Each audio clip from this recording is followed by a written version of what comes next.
Yo les sportifs, yo les flemmards, j'espère que vous allez bien. Aujourd'hui je vous ai filmé mon entraînement PEC, j'espère que vous allez kiffer. N'hésite pas à tester cet entraînement dès lundi et donne-moi ton avis en commentaire. Sur ce je te laisse kiffer, allez tchuss.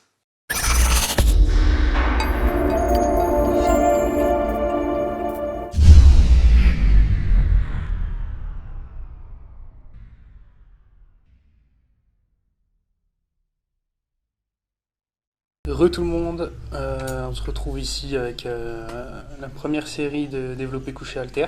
Donc ma série 1 je la fais avec 34 kg par halter. Parce que dans ma salle, les 36 et 38 en halter sont vraiment pourris. Donc ils font mal aux mains et tout, c'est dégueulasse. Donc là je garde les pieds sur le banc parce que c'est facile. Donc, enfin ça va encore. Pour le mouvement, on descend bien.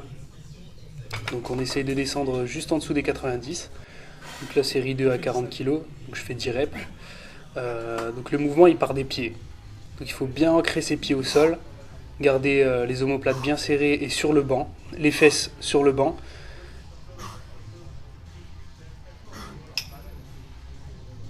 On souffle quand on arrive en haut.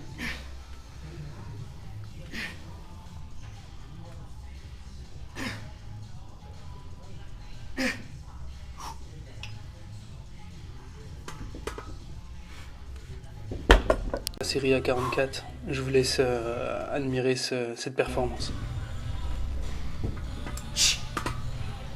Voilà.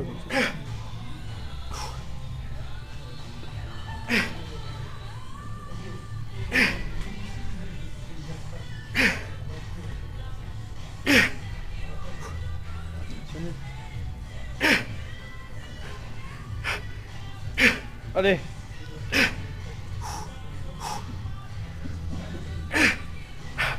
Allez, easy. Encore une. Allez, bidon. Je l'ai pas eu celle-là. Qui faille.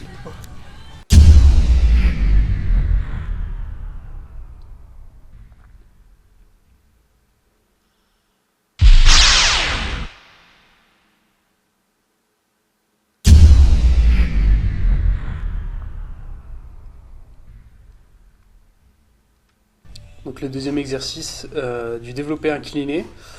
Et on va le faire en superset avec des écartés inclinés. Donc j'ai des bonnes sensations aux écartés inclinés. Du coup je le fais en superset avec le développé incliné. Donc ça vise la partie claviculaire des pectoraux.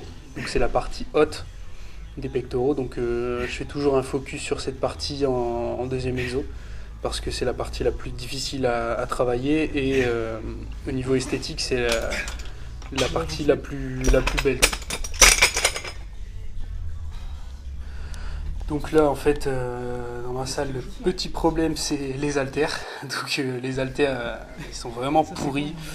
Il y a des milliards d'haltères, il manque des jeux d'haltères, genre le 26 il l'a pas, le 34, non le 36 je pense. Donc là en fait j'étais à la recherche des 14 kg pour faire mon écarté incliné. Du coup voilà. Donc l'écarté incliné c'est pareil, on va pas jusqu'en haut. Donc on s'arrête quand les bras sont bien verticales par rapport au sol. Parce que après le mouvement il sert à rien. Donc on descend bien en dessous des 90 degrés. Donc le bras il descend bien et on remonte, et quand on arrive en haut on essaye de bien squeezer au niveau des pecs pour bien ressentir le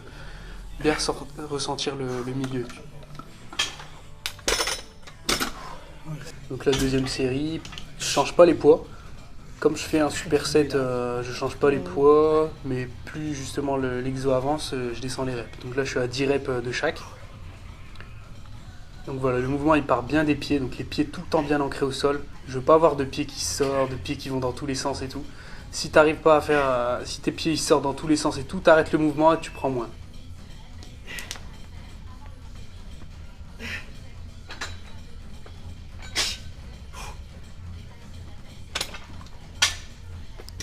Faire attention.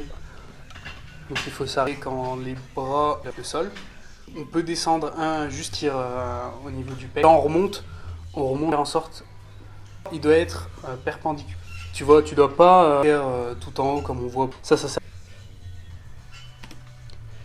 Garder ton bras et ton avant. Garder ton bras et ton avant-bras alignés avec un léger flex au niveau.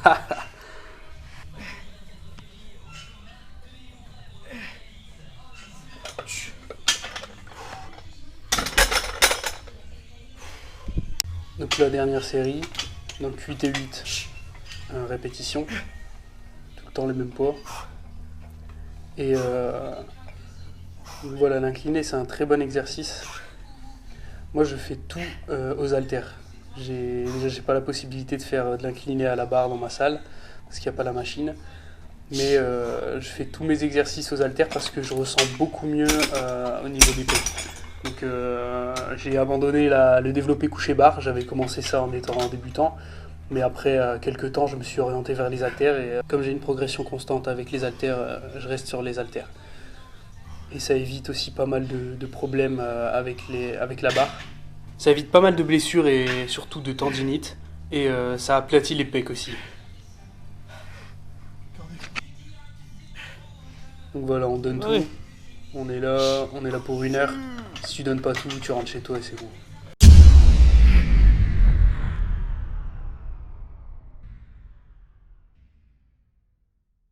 Donc maintenant, série de dips au poids de corps. Donc je choisis de le faire au poids de corps parce que j'ai travaillé très lourd le premier exo. Donc celui-là, on va le faire un peu au poids de corps. Et surtout là, il faut bien descendre. Donc il faut essayer de se pencher en avant pour que la contraction elle soit faite au niveau des pectoraux et pas au niveau des triceps. Et on essaye de descendre à 90 degrés, donc un peu en dessous même. Donc il faut que ton bras il fasse un angle droit, tu vois. Il fasse quasiment un angle droit et que tu descendes un peu en dessous pour bien sentir le bas des pectoraux. Donc là ça isole plus le bas des pecs, la partie qui est sur le côté là, qui est vraiment aussi importante. Donc là, désolé pour le cadrage, mes filmeurs officiels n'étaient pas disponibles, donc j'ai fait du mieux que je pouvais.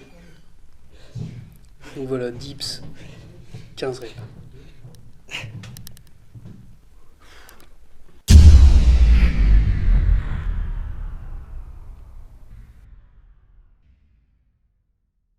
Donc 4e et dernier exo, on finit par de la poulie vis-à-vis. Donc un exercice de finition d'isolation. Donc là c'est plus pour l'intérieur des pecs. Donc le principal dans cet exercice c'est de bien squeezer quand on arrive en bas du mouvement pour bien ressentir la contraction au niveau de l'intérieur des pecs et vous aurez tout gagné.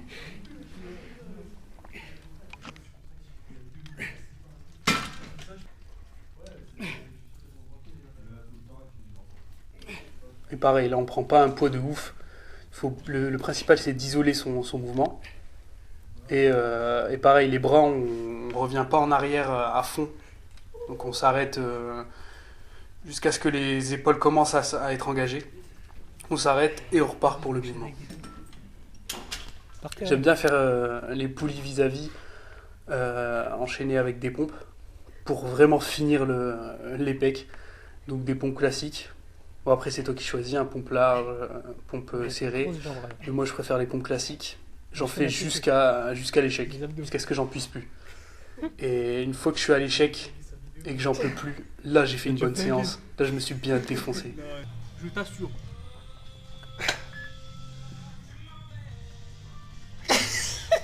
Vas-y, bouge ta tête, wesh. Sa vieille race. Vas-y,